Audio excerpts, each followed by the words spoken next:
Live now. Oh, hello. You got a cat. Yeah, I got a cat. A Viking cat. The other one's over here. He doesn't want to be visible. There. The Vikings have been replaced with cats. You got a cat butt. Yeah. There you go. You can have Godzilla. Oh, so the cats are visiting. So who are you? Who am I? Who are you? My name is Rune. What do you do here? Because you look like a Viking. Yeah, I'm working as a guide in this village. And we're all Viking today. We took pictures. Yeah, we have been taking pictures for something special. Something special. Yeah. Stay tuned. We are not allowed to tell yet, I suppose. Because it has nothing to do with me. It has to do with business, Viking Valley. Yeah. So, but we're up to no good. So we took pictures today. So everybody, Greg and Karl are here as well, but they're going to give us a few minutes because they talk needle binding. But Karsten and Dodo are here from Germany, and Susan Youngman is here. It's 2 degrees and snowing like mad. 4 inches so far. Wow, I like the snow. Nell is here, freezing from Eastern Finland. So far, she's winning every week. She has minus 25 to minus 30 in Finland, where they have enjoyed the sunny weather. Adirondack, Susan's so shocked. Liza's here. Feels like minus 35 to minus 38 degrees right now. That's because you have to go with wind chill factor. Your sister's here. Hello, Heidi. And hello for me too. Yeah, we'll let the rest of them add up a bit. We did check the temperature. How cold is it here? -7. -7. It was -12 last night. I still don't have reindeer fur up my butt. No. It was -28 again in Hemsedal, though, on my way over yesterday. That's where the photo was taken from, somewhere on Hemsedal Mountain. Yeah. But that's 1,100 meters up.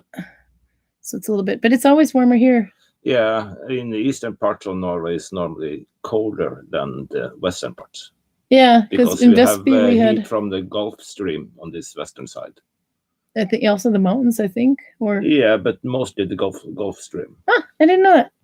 No, because it was I think we hit as cold as -22 in Vestby and as warm as -5. That was balmy. Then we come here and all of a sudden it's cold again, but it was -12, -15. I think was the coldest it's gotten. Fortunately, not everything has frozen in the Viking house yet. We have had like -25 or almost 30 in Voss too, but Voss is more inland. Yeah, my phone, the battery died the second I went out this door. Okay. Yeah. So I had to plug it in all night just to get the alarm to go off, and it didn't work. But luckily, Karl's phone was on, so we did manage to get up on time. Yeah. So, and Pruda's there. Hello from her and Hector. It's -17 there. And your Heidi is on, not your sister Heidi, but the other Heidi, Horton Heidi. How cold is it where you are? Because we're collecting this evidence. It's very important that we know how cold it is in everywhere in the world. It's more fun than Corona. But I did promise I was going to show you Round-Start needle binding on there before I grab the other guys, but because they're still gathering people. Somebody asked about my needle. Yes, it is extremely long needle. And why does it have 3 eyes? You only need 1 eye. You don't have to use all the eyes just because you have them. But I like having the option. But this is why. This is longer, maybe. This one's longer. Oh God. Challenge. But these are wood. Yeah, Runa made this one too. So hold that a minute and I'll show why you have. Okay, so if I want to put all this yarn, it's a lot. Just trust me on that one. In the needle, I would have, and then of course one way through like everyone else, I would have to pull and pull and pull and pull to get to the end of it. I can break it off. Or I can zigzag the yarn this way through. If I do that really quick. Like that. 3 wraps or 4 wraps. Anyway. So it's zigzagged. I'll take 3. If I put all of that in 1 eye, it will be that thick to pull through every time in one spot. And that can make it hard to get through your work. But if you have, you can do it that way though. But if you have multiple eyes, you can take that same amount of wool, but spread it out, displace it a little bit. 1, 2, 3. So it looks like that. You can see that. Anyway, then you have that same thickness, but now it's displaced. It's thinner because you're only going through that much at a time. That's why. But if you're ever unsure, you don't have to use all the eyes just because it has 3 eyes. You can actually use just 1 if you want. But anyway, that's why it has more eyes. Anything more than 3 eyes is a bit ridiculous because you'll spend more time untangling your yarn on here than you would just splicing on new. But you could go nuts, have 9.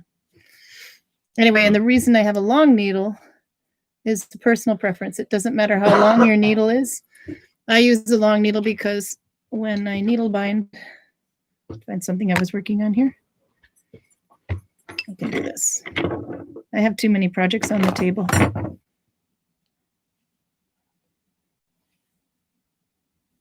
Yeah, doesn't matter. I won't be able to pull all the way through anyway.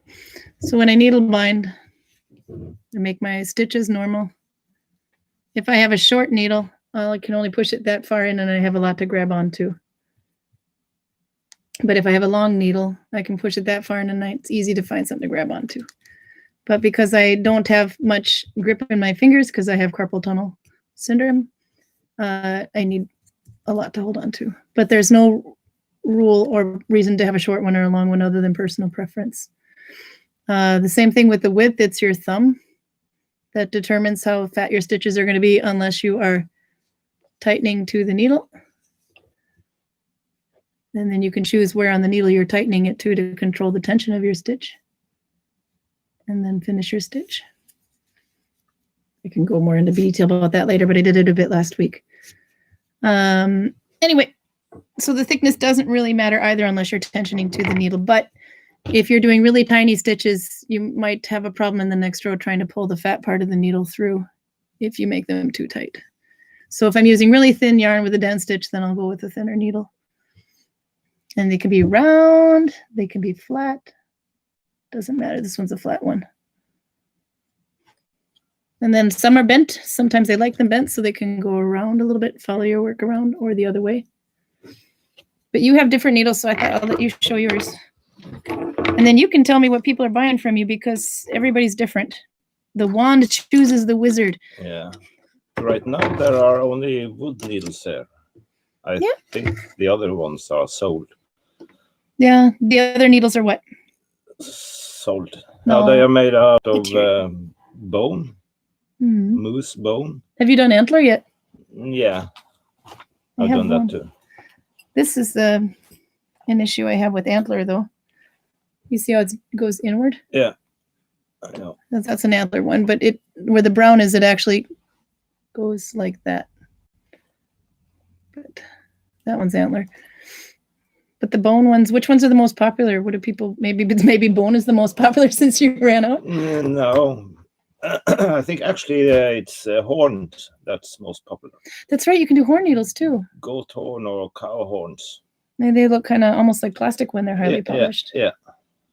Oh yeah, you can do a speckling pattern on yours. Yeah. That thing was cool. Yeah, I don't. You almost didn't get that needle back.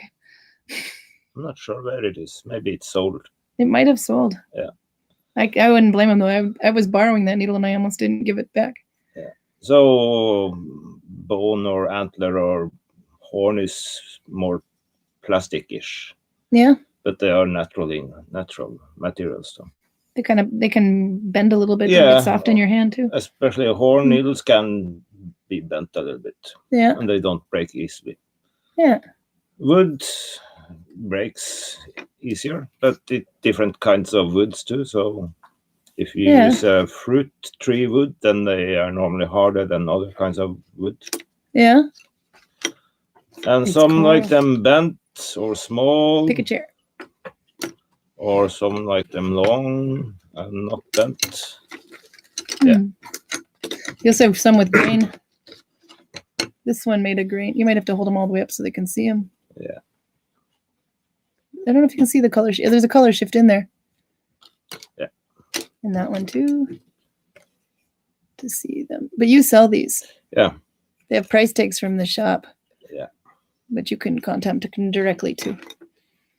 But you also do... I do other kinds of needles. I can pull it closer to you so you can see them better. These are cloak pins. You can do them in hair too? Yeah, cloak pins or hairpins. The cat wants your hairpins. That one's definitely a good cloak pin because of this spiral. Yeah, this will be twist in your cloak and it stays. It doesn't slide out.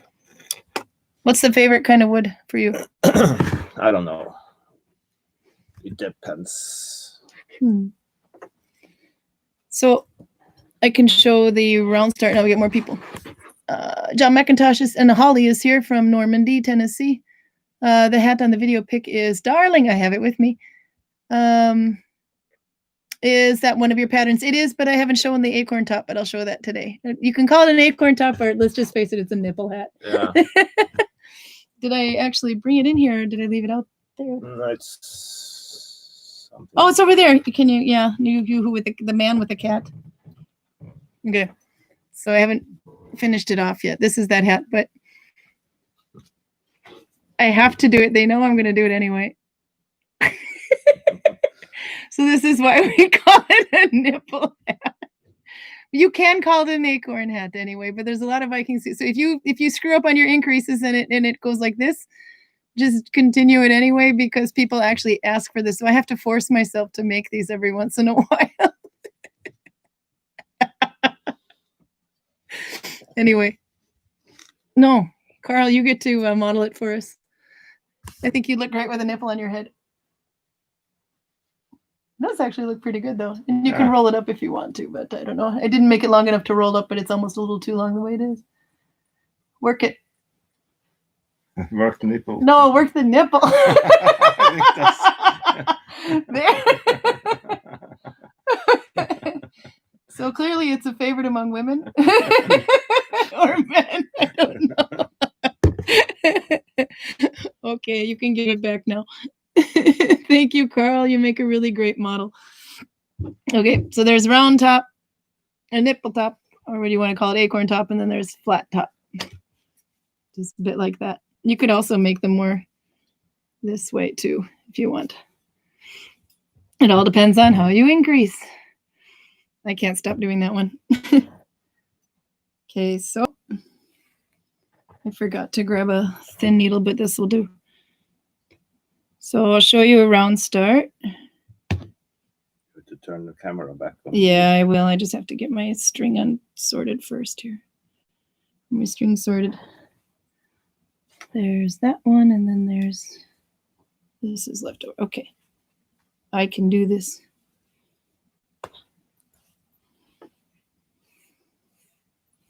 Or not. There we go. Okay, back on me. So think about this one. Yeah, you can turn the end of the yarn over on top of itself, and you might need a plain background. That, and then the working yarn goes through. Did I do that right? No. This yarn, the long one, you grab it through the loop and pull it up again. So basically, you're making a slip knot that if you pull on that, it'll come undone. And then you can, there's two ways to do it. This is slightly more difficult. So you hold that end in your hand and work around the loop by you make one loop, you go through there, and then on your thumb. Now I have one stitch. And then you go through there every time. So now I'm ready to do also because I have two loops in there. So for my also, no matter how you make it, you go in there and then you make your also stitch. And you can do this for it's the same as doing in crochet to do a Round-Start that way. For a crochet, to make it flat, I have to have at least 8 stitches in the ring. For needle binding, I actually need 10 to make it go flat. So if I do some more super fast so that you can't possibly follow along.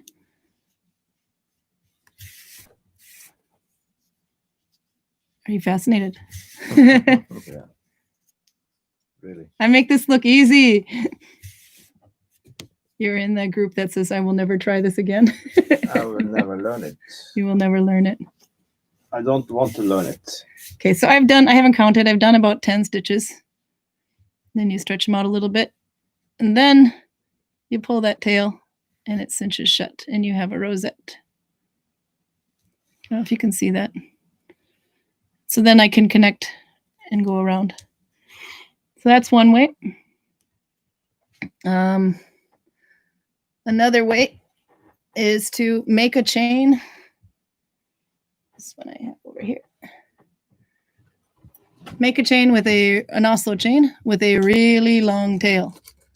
This is my working end. And when you take it off your thumb, you can have it a little big so you know where it is. Okay, there's the chain. If I go on the underside of all of these from the working side, I would probably use a thinner needle for this, just this part, but I don't know if you can see what I'm doing there. So we'll go through the bottom of all these stitches, but keep them on the needle.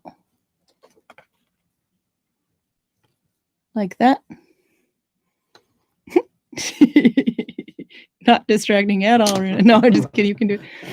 Grab the tail, thread it through. You're fired. Sell your own damn needles. No, I'm just kidding. Anyway, so I've threaded the needle through the stitches. The needle goes under all the bottom of the loops, and the tail has gone through again. Then I pull it through. This is the same thing I did in the last one. It's just deconstructed. That also makes a rosette, and you can continue around.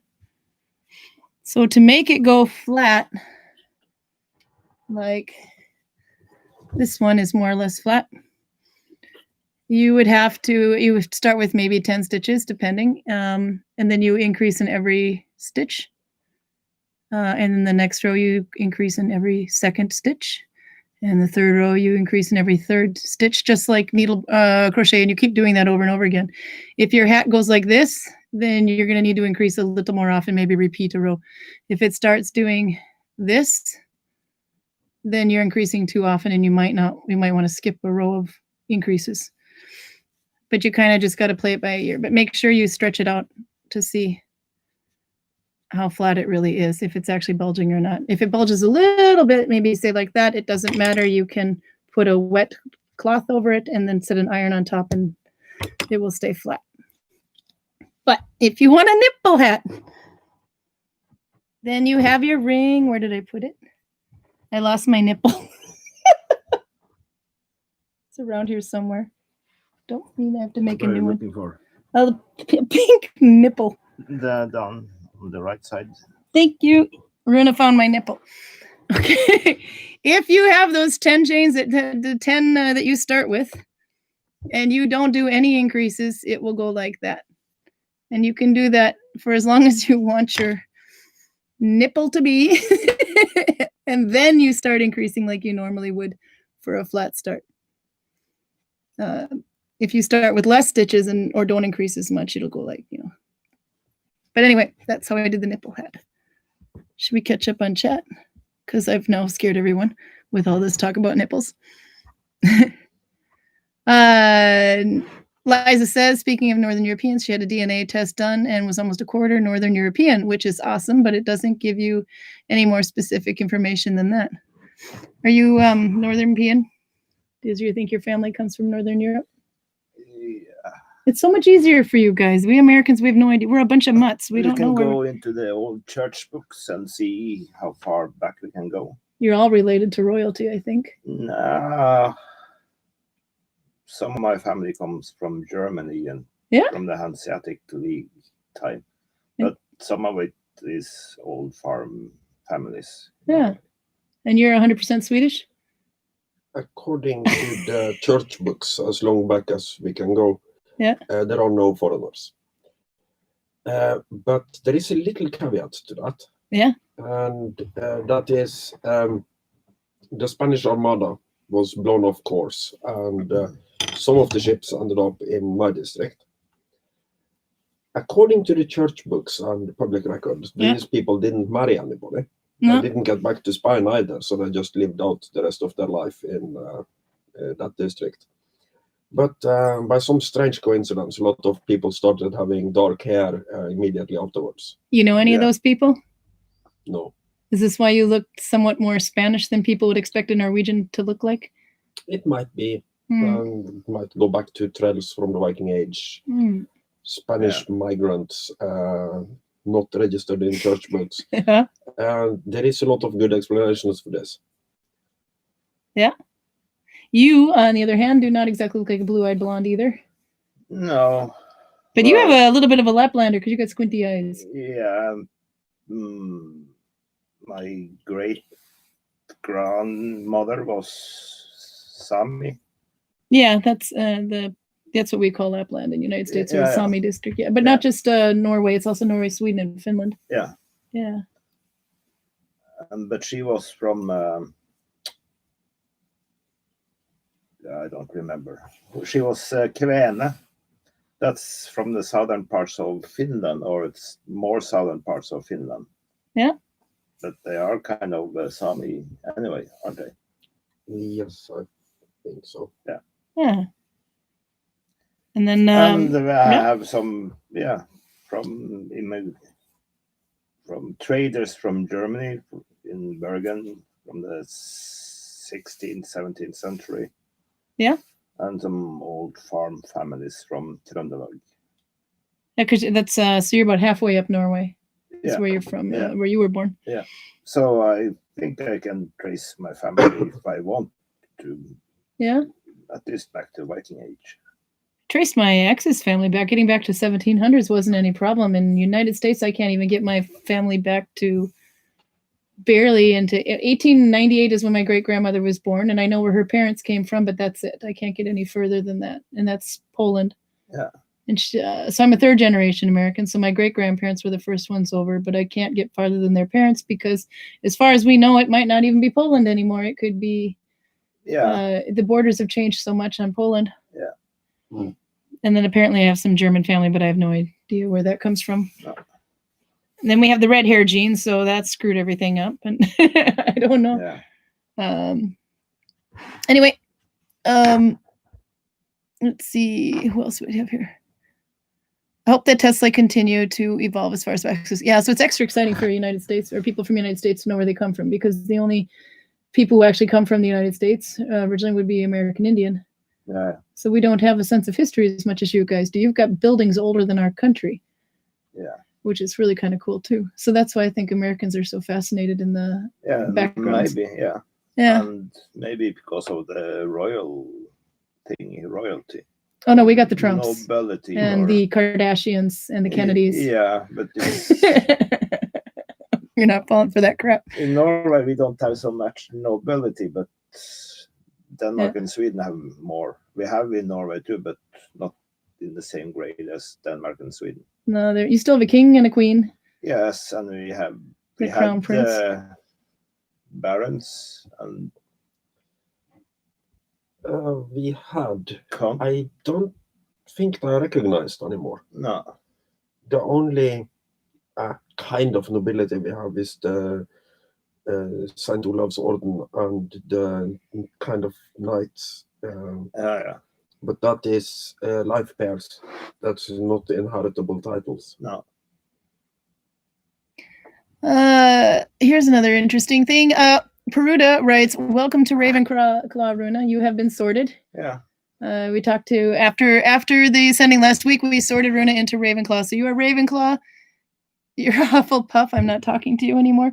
How does it feel to be a Ravenclaw? I can't say I feel any difference. Nope. You guys haven't. Well, you haven't read the Harry Potter books at all, so he doesn't really even know what it means. But I have read the Harry Potter books and seen the movies, and I like it. I did this thing once before. I don't remember what kind of house I ended up in, but it doesn't matter. But you're a Ravenclaw now, so that means. No, but I retested, and this time I actually tested into Slytherin by 40%. So I'm very happy. Slytherin. And then Greg will be by soon. I forget what he is. Bra med Soknedalshannen, Rune. Huh? The Soknedalshannen, I think, is that the kind of Yeah. chicken you got? You brought a rooster back. It's nice. It's good. You want to tell the story? It's your sister asking. Yeah. No, we got a rooster in this village from somewhere else, so we have new blood among the hens. So now we can they can reproduce without being inbred. Yeah. Risk of being inbred. Because the roosters we had was sons of old hens, and we don't want them to mate their mothers. No. I guess inbreeding can look pretty bad on chickens. Yeah. Royal families in Europe were inbreeding for a while. Wasn't that Yeah. The Austrians, I think? Yeah, almost the whole of Europe was in relatives. Yeah.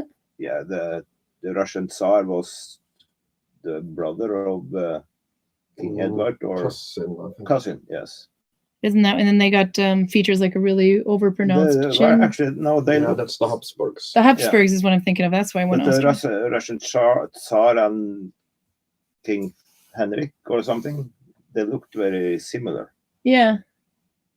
I remember the chins were like really overpronounced, that and then was someone else. that's the Habsburgs, yeah. Yeah.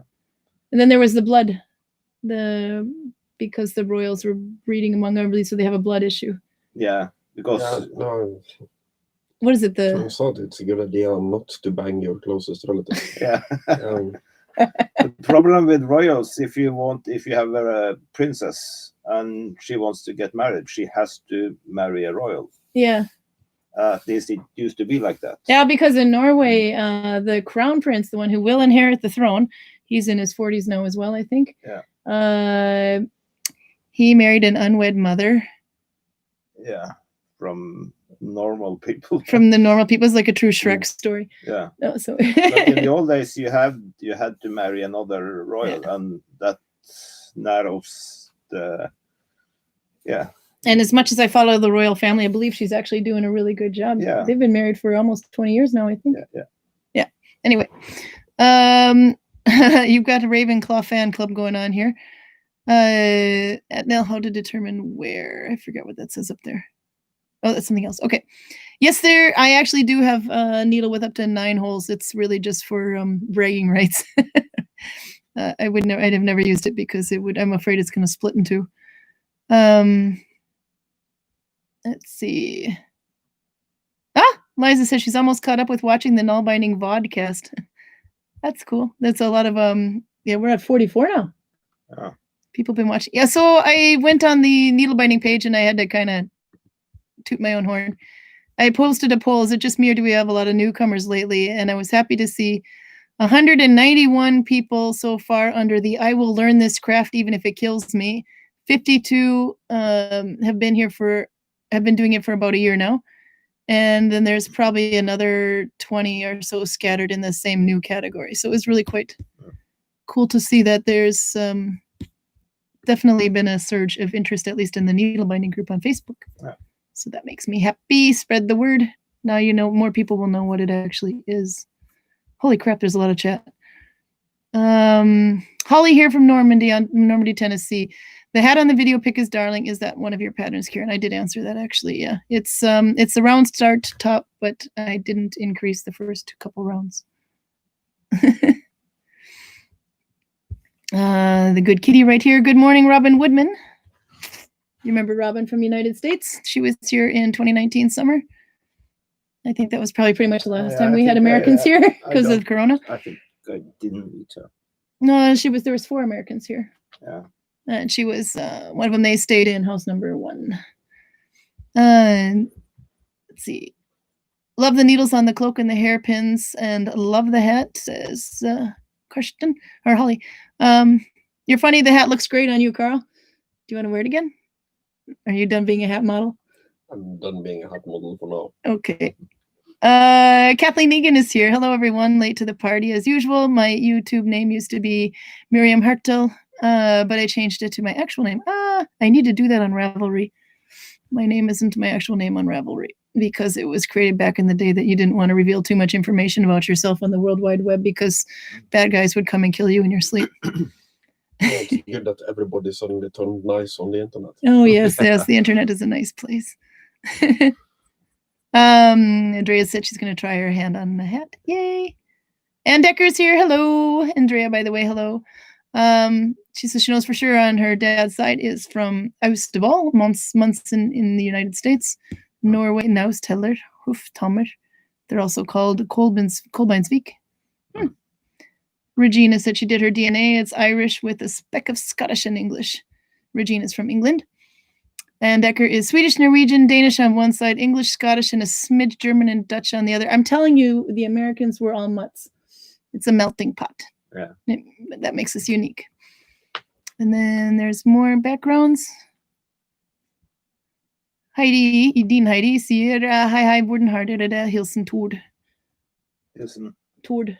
Tord? Oh, yeah. Hello. That's Hello, Runa's Tord. other half. Let's see. Torun is here. Torun Craft Studio. Hello, everyone. Sorry I'm late, but I had to run to the store. You will be here on time next time. You missed some really great things about needles, but no, just kidding. You can go back and see them after. The blood issue, says Nell, came from the Queen Victoria. That's right. It was, what is it? They can't stop bleeding. Their blood doesn't clot, isn't it? Hemophilia and bleeding disease. Yeah, that was the one. So a lot of anybody that was related from that, they kind of passed it on. So now became the royal sickness or whatever, royal disease. With null-bound socks, do the ridges hurt? I know knitting is relatively smooth. If you had null-bound socks in the garter stitch, that means you knit every row, so it looks... Anyway, so front and back, it's not a smooth stitch. That doesn't actually hurt when you step on it either, and the null binding doesn't either unless you have a really pronounced ridge and really stiff yarn. No, it flattens out just like everything else. So no, the ridges don't hurt at all. But it's important that you use a stitch that's a bit dense or reinforce the bottom of your foot. Because if you're people like Greg, who we'll get in a minute, he likes to rip holes in his socks just by walking on them. And let's see. She's going to watch the first pack later. Okay, so it's super cold here, and I came up with a really fun topic of conversation that I will get Greg for. How in the hell did we handle the cold? So I'll let you two talk about it while I go grab a Greg. How do you think Vikings survived minus 20? Yeah. Well, I'm fine. yeah. I suppose. The literal sources don't really say much about it. When they are talking about time, they often just sum up a winter in a sentence, usually. And that winter, he was at his ancestral farm. They don't say much about what they were doing. Yep. Sit down. There's a cat in your spot. There are finds of both skis and ice skates from the Viking Age. Just So pull the chair back and you can get they in. used that either as transportation or for fun or both. Yeah. They probably would have been doing hunting in the winter. Traps. Yeah. I remember one reference to winter, or an indirect reference to winter in the Chronicle of Norwegian Kings.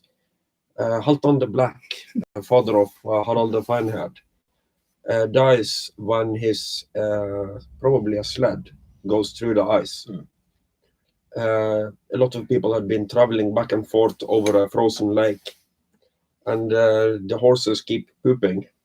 And horse poop collects heat from the sun very efficiently. So after a while, there is so much, the ice is so weak because of the horse poop that he goes through the ice and drowns. Oh, I didn't know that. But that's... He's right before the line of kings because he is the father of the first king. Yeah. And the stories is coming from or going to a blot or something. Oh, yeah. It's the time of year for bloots. Yeah. We've mentioned that before, but what is a bloot? B-L-O-T. What is a bloot? It's a sacrifice or a party in honor of those gods. Can you sacrifice a bottle of wine, or do you have to sacrifice an animal? In the It's gonna be references we blood. have, they talk about horses. Yeah. are worried about monks, You don't want him to sacrifice a monk? No. Okay, Don't as long as it bleeds, huh? Yeah. I don't think that human sacrifice is completely out of the question, but Right. part of the point here is to give the gods something they want. Yeah. What the hell are they supposed to do with a monk? It's not like you can ride it around. No. No. We could sacrifice a monk, then Kristen will be so happy. Her favorite line is burn the monk. Do you burn them, or do you just slit their throats and let them bleed everywhere? Or do you hang them from a tree like they did I in think what Uppsala? he's getting at is warriors are better to sacrifice. And Yeah. what do we have right here? You know, a weak-sighted old man. You don't want to insult the gods. So how do you sacrifice them? Well, when the horses for the blood, if that is even a sacrifice, because eating horse flesh and drinking horse blood seems to be part of it. Yeah. But this is one trap I'm trying to avoid, thinking of the Vikings as the Romans, because we know a hell of a lot more about how the Romans worshipped their pantheon of gods than we know about the Vikings. And it's so easy to think that, well, they probably did it the same way. Yeah. And I might have, and then again, I might not. Well, they did visit each other. Maybe they traded notes. The Romans were extremely practical. Did the Romans like monks? After they become Christian, I can't get enough of the fuckers, but before that, not so much. Okay.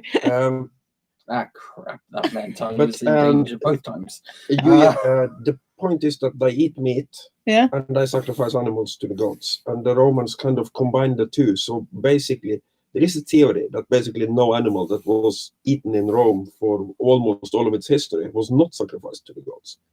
Because the gods don't eat the flesh, they need humans to do that. So you honor the gods by having a party and eating the flesh of the animal. Yeah. The gods just want some smell. smells and flesh and fat stuff. So you the don't eat sacrifice anyway. doesn't go to waste. Yes. That's good to know, actually. That might have been the case with the Vikings also, but Yeah. I don't know that for sure. I know it for sure when it comes to the Romans, but I don't know it for sure when it comes to the Vikings. And the Vikings are not Romans, but different. They are something completely different. So in further of a sacrificing mood, the tree, Yggdrasil. What is that? And do they do sacrifices? Or what is the tree? No, maybe it's not the Yggdrasil. What is it? There's a tree that they have to do 9 of this, 9 of that. Oh, that's... Somebody tell that story better than me, please. It's from Adam of Bremen. He talks about Uppsala. Yeah, in Uppsala, Sweden. I'm not sure if it's a certain tree or if it's an entire forest. They actually did an episode on Vikings about it, so let's hear the real. Every 9 years, they sacrifice 9 male creatures from roosters to humans. So, and they are sacrificed by hanging in a certain tree or a certain grove. But when it comes to, well, I probably did. I'm not going to claim that the Vikings didn't do human sacrifice. No, we don't but actually it's know. worth pointing out that Adam of Bremen is one of the less reliable sources. So 9 monks from a tree is possible, as long as they're, male monks. Yes. It says 9 males. There's only 3 males in this room. We're missing 6. We have a blacksmith in the other room. We have the boss's son, CEO. Oh, as well. Remember, Uppsala is in Sweden, so that's 9 Swedes. I would say that courses being courses, 2 Norwegians and English, that's about the same. Oh God. So there you go. But the other thing is that means the Englishman's worth more than the Norwegians. Not necessarily. Maybe each of us is worth like 4 Swedes, and you are worth 1. Just so you know, my country wasn't discovered yet. Now. So United States wasn't discovered yet, so we're okay. Where's your ancestors from? Poland and Germany, and possibly a little bit of Irish, but we don't know. A little bit of Irish, okay. But the family that I know is mostly Polish. My dad's side had the German in it, but... well, we all know the Karls from Sweden, so... Quickly summarized. Karl is definitely Swedish, I guess. The Irish part of your family was plundered a lot by Vikings. Yeah. The Polish part were plundered some by Vikings, but I gave about as good as I got. Yay! Go Poland! the Germans, I wouldn't say immune, but at least they kind of had their shit together for most of the Viking Age, so they are hard to plunder. This is good. This explains why I'll I'm just here point today. out that the Irish also got plundered by the British. Yeah. Ah. The British were kind of busy in the Viking Age. What, defending themselves? Yeah. Moving their silver around, fighting each other, being confused, arguing about when to celebrate Easter. Typical British activities. Now, when it comes to when to celebrate Easter, I think that there's still arguments with that. It's still not nailed down to a frigging day, so you can't say much has changed. By the way, Andrea says that's a crappy way to die, by sacrifice. Okay, and by the way, Greg, you have a fan club here. Hi, Greg with hearts. Hi, Greg, Hello. Tone and Tord. Hilson, Heidi, and Tord. And Greg, Liza remembered to order the Norse Myths book you recommended. Or she did order the book, Norse book. Oh, that you brilliant. recommended. Do you want to show Fantastic. which one you were recommending? It's over by Carl. Yeah, it's over by Carl Under underneath the my lyre. Lyre. I cannot pronounce that word for my life of me, Norwegian or English. Yeah, don't disturb the cat, Carl. That would be very... If you disturb the cat, you will have bad luck for the rest of the day. Only the rest of the day? I thought the cat was 7 lives to the... Yeah, there you go. Okay, you want me to show it? Yeah, please. You can tell him, why do you recommend this book? Well, I recommend this one because, first of all, Kevin Crossley Holland definitely knows what he's on about. He's quite clearly read the Edda and many of the other Norse texts.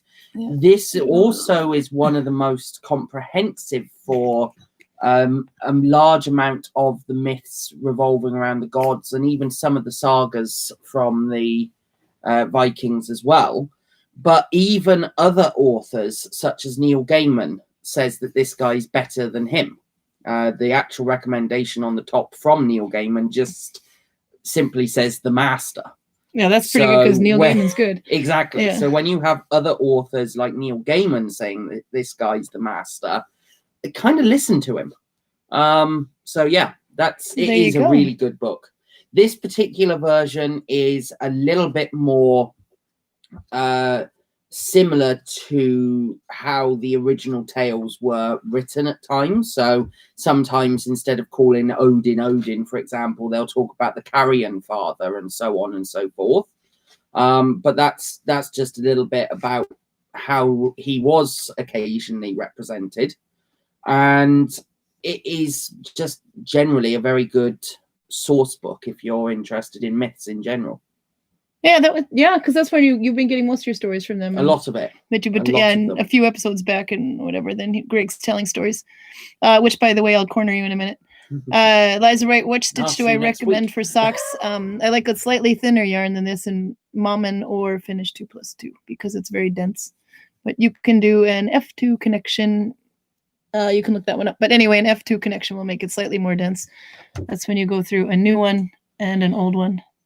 I don't know if you can see that. You take the next loop, but you take the old loop as well, and then you do your stitch. That makes it slightly denser, whichever stitch you're using for socks. So you had a story. It doesn't necessarily have to be Norse mythology this time. What did you prepare, Greg? Or you didn't prepare, and I'm just going to stick you on the spot? No, I've prepared it. It's just there's one bit I have forgotten. So I give you 2 more minutes to discuss it. Good. So if you notice, we're all Viking today, and we're all looking extra warm. So this is actually Karl, you who are sitting with a cat and can't disrupt it. How are you keeping warm today?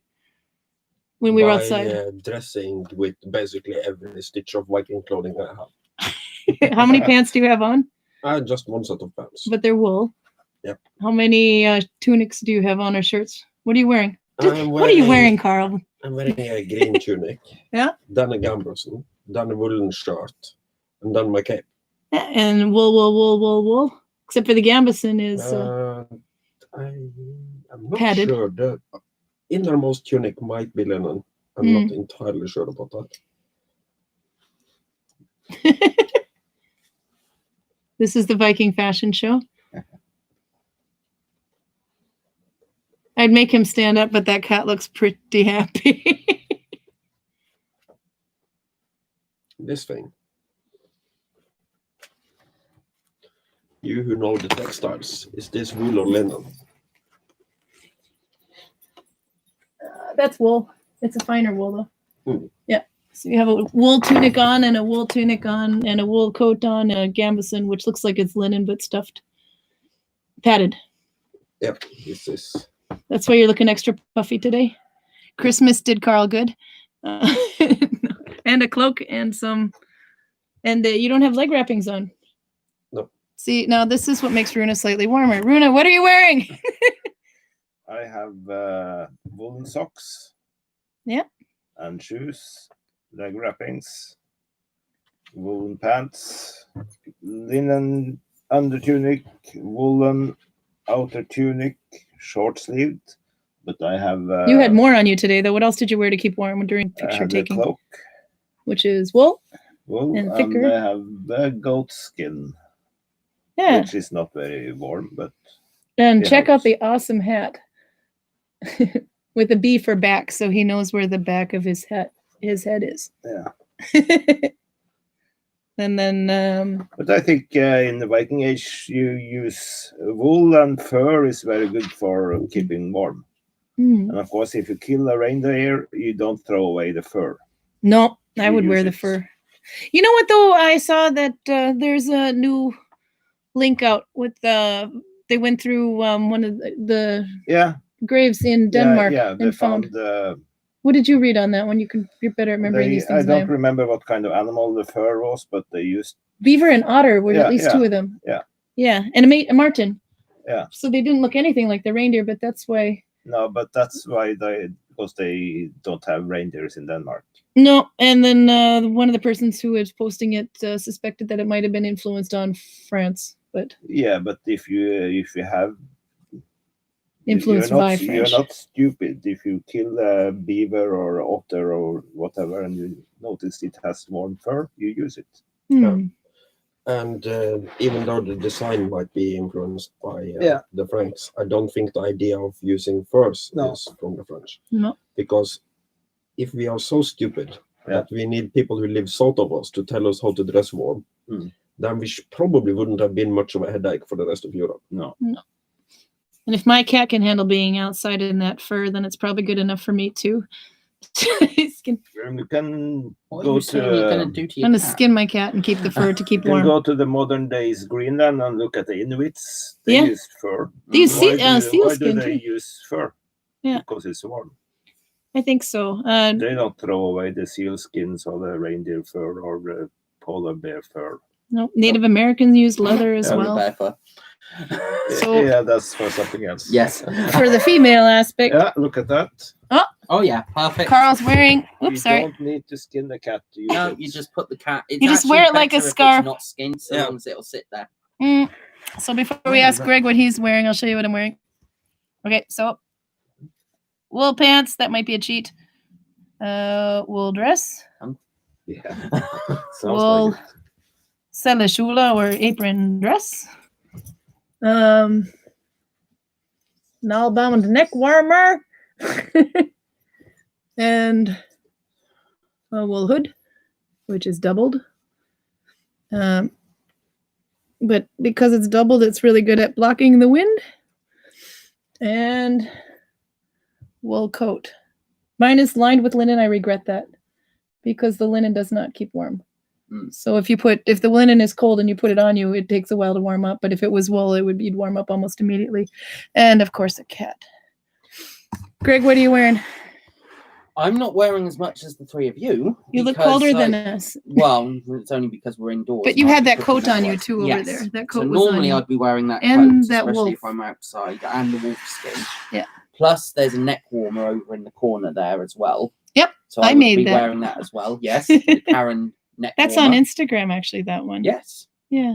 And also a leather fur-rimmed hat. That keeps me nice and warm. But then my tunic's wool and my trousers are wool, so perfect. Yeah. And you would have more null-bound socks if your feet didn't break them all the time. So I don't know if you're wearing null-bound socks authentically right now. No, I'm wearing very unauthentic socks, which are actually... Join the crowd. Well, yeah, except that unauthentic socks last no longer than Nalbinding ones, so they are not in particularly good condition. They usually last longer on other people's feet than yours, though. I don't know what Yeah, these are brand new and they're already eaten through. So I know, I don't I'm quite get it. surprised. No, I'll have to try a denser stitch on you. Well, go ahead and tell us your Stitch on story. what, though? What are you stitching to what? Yours. Oh, I like it. Okay, tell us your story and I'll catch up on comments. So my story today is the story of Thor as a bridesmaid. So this all starts one morning. For once, this is not something that Loki has orchestrated. Rather, this is something that happens while Thor is sleeping. So one day while Thor is sleeping, or one night, I should say, he manages to sleep through what turns out to be one of the biggest thefts in Asgard's history. And when he wakes in the morning, to his utter dismay, he discovers that his great hammer Mjolnir has been stolen. And nobody knows where it is. And Thor is absolutely outraged and petrified, because without the hammer, they know that it's only going to be a very small matter of a time before the giants learn of this and invade Asgard. So Loki is approached by Thor and he says, Loki, I don't know what's happened, but my hammer, it's gone. I cannot find it anywhere. I've asked everybody throughout Asgard. I've asked everybody in Midgard. Nobody has seen it. And so Loki and Thor run as fast as they can to Folkvanger, to the Hall of Freya. And Loki tells Freya what has happened and asks her to borrow her falcon-skinned cloak. Now, this cloak enables its wearer to transform into the form of a falcon and would enable Loki to actually travel elsewhere at much faster speeds. And Freya says to him, even if this was made of silver or even spun of gold, you could borrow it. This is absolutely more important than anything. So Loki dons the cloak and starts flying all over the 9 worlds. And eventually he's flying over Jotunheim and he sees a giant sitting just out in the areas where he lives. And Loki swoops down and this giant looks up and says, "Ah, Sky Traveler, how goes it with the gods and with the elves and with the folk of Midgard?" And Loki replies to him, "It goes very poorly with the gods, the elves, and the folk of Midgard. Have you stolen Thor's hammer?" And this giant laughs and says, "I have indeed got Thor's hammer, or more accurately, I have hidden it 5 miles beneath the earth. And you will only have it back if Freya consents to be my wife." So Loki That's goes one way back to get a woman. Asgard and gives the news. And Freya will not do this. No way is she going to be marrying any dirty giant from Jotunheim. And so they have to come up with a different plan. And Loki's the one who thinks of this. And he says, now, if we were to dress Thor up to look like Freya, Loki, says Thor, well, just hear me out, Thor, just hear me out. If you were to dress up as Freya and you consented to be this giant's bride, Loki, just hear me out. Now, once you've consented to be his bride, we go to the wedding feast, and when he reveals the hammer, you can grab it and kill everyone there. I have never heard of a plan so insulting to me. I cannot believe you, Loki. Thor. Yes, Odin? You will do this. But Loki, you know that Thor is no great actor. Thank you, Father. Eh?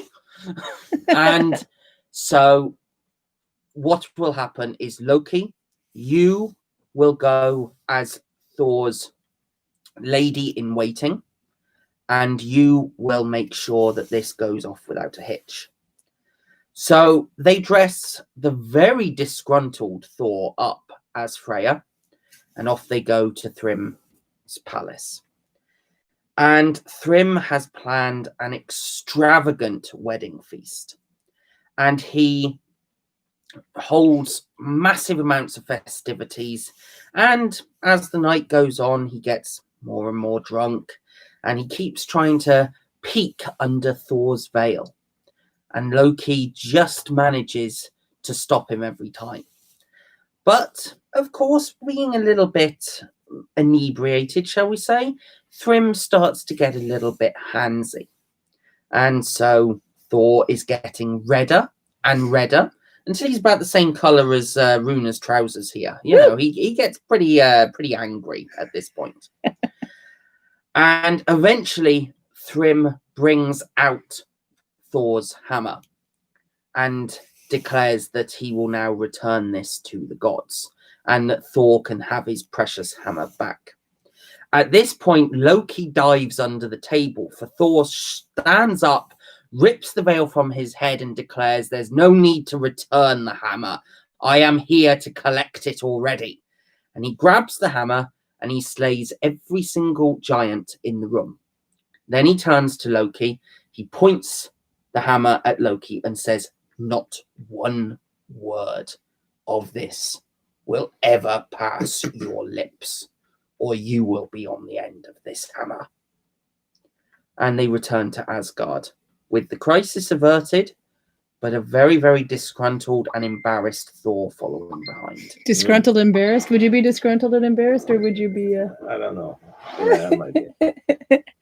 By the way, Julie Miners is in here. Julie Miners is here. I forgot to say. Anyway, she says hello, and I love this story. So you just made her day. She also told us to let Godzilla just chill.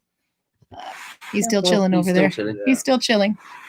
Godzilla is my Viking cat capable of raising Tokyo. Well, he's also grown to chin while my neighbor's been watching it. There was another one. Eliza wrote, I'm allergic or sensitive to wool. What do you think the ancient Vikings would do in this situation? Would they just grin and bear it? Not sure that Or they would would they- have known Another one that suggests they maybe- were, I don't know. think that they would have just gone, I'm itchy today. Yeah. And that Yeah. would have been it. Yeah. There wouldn't have really been any Some wool gets softer the more you wear it, though. yeah, And there's then that too, and that might have been a little bit nicer to the feel, but I don't They've think... also found really, really finely woven wool, which is literally as thin as your tunic here. Yeah. So I mine still is don't thick, think but that they would have paid a lot of attention to it, to be No, honest, at no. that time. because they could use linen, but linen was more expensive than wool. Yes. Do you want to explain that? You have a really good part of your guided tour about wool versus... Basically, this is because even though wool is by far and away more numerous than linen in Scandinavia, linen, or the flax crop which you get it from, it actually grows a little bit too well in Scandinavia. So if they had planted it here, you would have found that it would have been mostly linen crop, or flax crop, which isn't going to exactly give you Carl? any food, but rather just clothing, oils, and so on and so forth.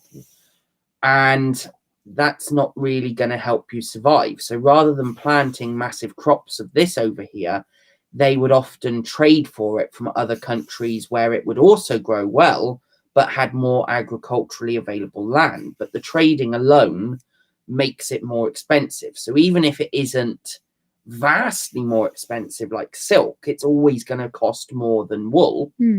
And this is why wool would have been the primary source of clothing in the Viking times.